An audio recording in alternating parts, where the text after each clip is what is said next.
On the 10th of September 2019, I spent time with my friend's uncle. For this assignment, I'll be calling him Brad. Brad is 45 years old, which means that his schooling time frame was from prep in 1980 to completing Year 12 in 1992. He went to primary school at Sacred Heart School in Diamond Creek and then completed high school at Parade College in Bundoora. He was diagnosed with Tourette's when he was 4 years old, and although I had seen him around my friend's house before, I had never asked him about how his social differences and his identity has affected his schooling years. I was always very curious about his past and his friends, finding that this was the perfect opportunity to explore it further. My personal social context and schooling experiences were similar to Brad in terms of completing both primary and secondary school in the northern suburbs of Melbourne.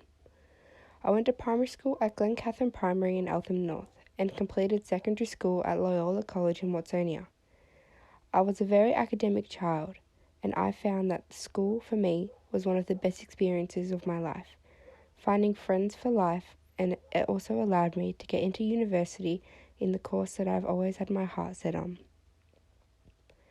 Before this conversation, I did not know much about Tourette's, as I had never asked him about it, nor did I ever research it.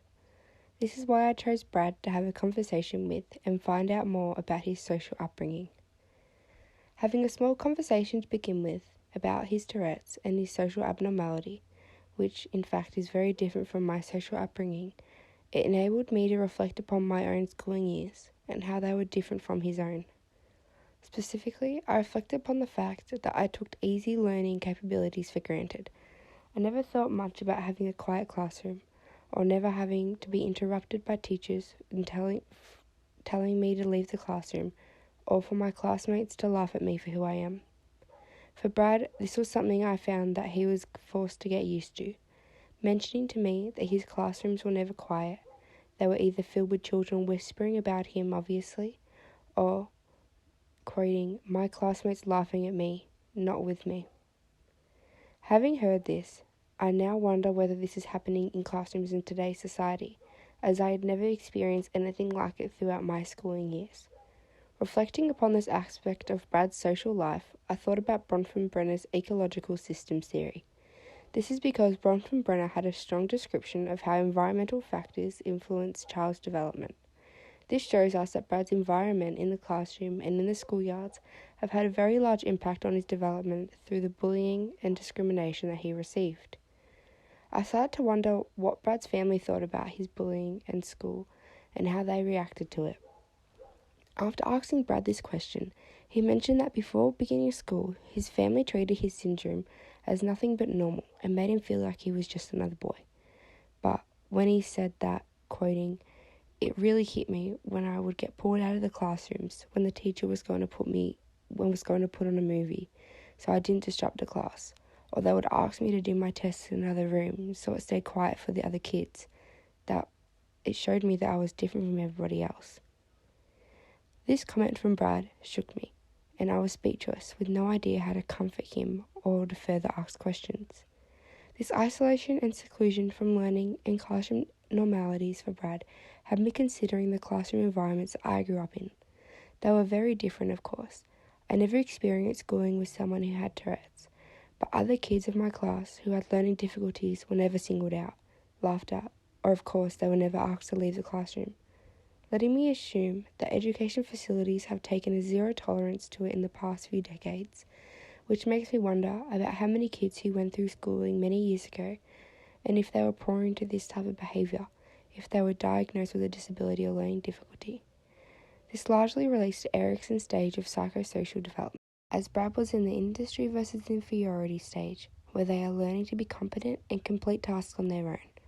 Brad would have engaged in this stage from an early age. Being isolated in class and from friends would have made him very independent and self-competent, not having to rely on others because of his disability. Brad continued to tell me about a dark stage in his education, where it all became too much and he began to skip school, or in particular classes, due to the bullying and seclusion from class time. He mentioned that he was stopped trying in class and his grades were dropping dramatically. When this was said, I was astounded because I never realised that someone could get bullied to the point where they didn't want to try at school and they had the feeling of giving up. This may be because I was always very academic, completing everything that I did to the best of my abilities and then getting rewarded for doing so. Brad further went on to tell me about his high school experiences. It was at this point where he found an amazing group of friends who are still very good friends to this day. He quoted, "My friends turned my life around. They made me feel normal and that I could be myself around them." Continuing to say that they were the reason I began applying myself to my schoolwork, and attendance didn't become an issue for me anymore. I was overwhelmed with joy when I heard this, because I could see Brad's mood become happier and more engaged in what he was saying. Bringing up this topic of friends in high school changing social intimacy, it hit home with me, because I also found a group of friends when I began high school who made my schooling experiences the best that they could be, and they helped me to enjoy every moment while I was there. Reflecting on Vygotsky's theory of social interaction in relation to development showed that this stage of Brad's life would have strongly helped his cognitive development through those high school years, and his social interactions would also have impacted his learning in a positive manner. Brad said that while there were no clear adult role models in his schooling life, his mates he met in high school shaped him to be the best version of himself that he could be, and it showed him that it is better to stand out from the crowd than to fit in. His high school experiences shaped the person who he is today. Although his Tourette's has calmed, it showed him who his true friends were, and that he never should have given up when he believed in what he could do. I took a lot from this piece of information that he gave me, as I also tried my hardest never to give up and to keep doing what I believed was right and what was going to be the best outcome for me and my future. For me, this conversation with Brad was very moving and meaningful, as it allowed me to listen and picture a schooling career different from mine, and one in which it had a dramatic impact on the person he had become today. When we had concluded the interview and he had left, I sat by myself for a little while, reflecting on everything I had just heard. The way that he spoke about his schooling experiences was very different to what I had anticipated. I'd assumed that although different in certain points of his life, he would still be joyful and life-changing for many, but after hearing his story and what school was like for him, I concluded that school experiences for some can be the worst aspect of their lives. My personal school experiences were very different, as nothing like that had ever happened to me. My teachers were inspirational and played a part in wanting to become a primary school teacher myself, and my friends were very inclusive and life-changing because they welcomed me with open arms. They had a huge impact on the person that I am today, making social justice and inclusion a large aspect into my morals for becoming a primary school teacher. Thank you.